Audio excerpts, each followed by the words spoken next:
Og når disse mennesker så har fået de bolde, som de mener nu skal have, så skal de simpelthen kaste boldene ind igennem hullerne her. Og boldene skal i hullerne.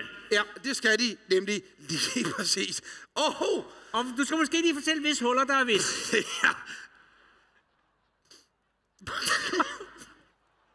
Hvad for nogle huller? Hvem hørte? Er det? Det følger jo holdfarverne, kære venner. Det er lørdag aften. Det må ikke tage overhånd. Det her er, som I kan se, drengenes hul. Herover har vi pigernes hul. Og her i midten, mine damer og herrer, er det så simpelthen ledernes hul. Det er de voksnes hul. Ja. Og hvad sker der?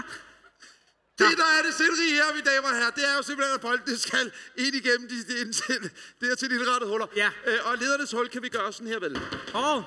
Der er vokset ledernes hullingsmule. Men det er, som det skal være. Når så der er 10 kugler i hullet, så er det, at det markerer, at det er tid til at udløse slimen. Og det er her, de her unge mennesker kommer ind i billedet. Vil I være søde at træde op i slimkarrene? Fordi der sker jo det, at når der er 10 kugler i hullet, så udløser det slim. Og den sidste, der bliver slimet, er den, der har vundet. Det er ikke særlig svært.